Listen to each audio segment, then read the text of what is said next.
ab'ekikumi kinana bavuranyanji junior nabo bahasirwa no kubatengera omugisha obakonja kwetegura okuja kubuzibwa okuza kutandika okwetorora ihanga Uganda mu kwezi kwa 11. I shall not fail. Say it louder. I shall not fail.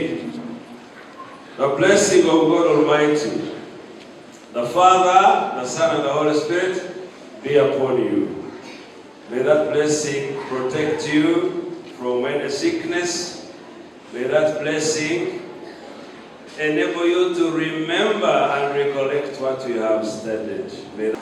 Inchi wanga ayira muspalteji azechikubaleta Obwegyese bulungi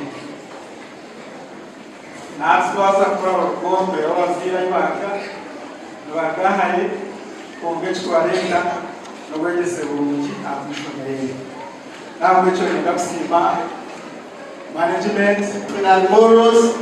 The aspect of promoting discipline and morals in our school is one of the major elements, even in our performance.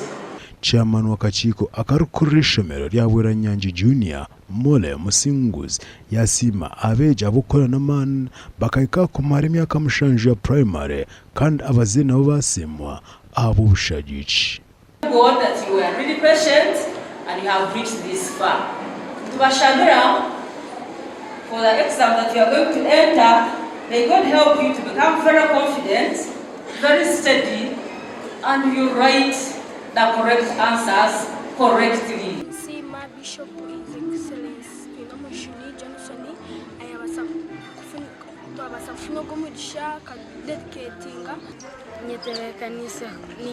nyeterekanise kora PLE ishomere tabo mbena etusigire no kora paper. Tuagaruka aho muri Rwampara abeje 14 abakatojo Biharure Primary School bashaba okwekerezamu okandikaje kandi bashome evuzo babyetegereze ahandi nibisha kwika ibindi byagambwa umuyobozi wa nkoro wa katano Associate Professor Dr. Fred Sheldon amukoro gukongera okubashabera. Those may work hard and win them, or even those who may win them, may that blessing never leave. You are likely to do very, very well. Your candidate in Ankole Diocese and Mock, only one got a 4.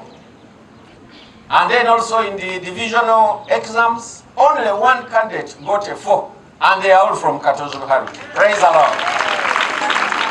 So, that means we have hope.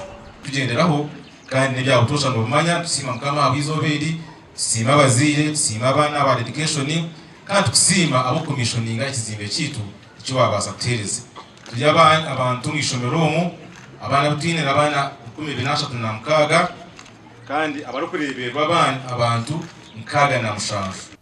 Omuyobozi yakose umugishogo okusima abeji babiri omuyobozi bankora baze gukora ina ezi bazihire omubyezo bya PPE na mock kandi yakoza omukorogo okwigura ekyombiko kirasitamisa abeji bishatu kandi sente zijire omushaho yabazire. Abwa TV West ndisenyomo Gideon na Abraham Muganzi.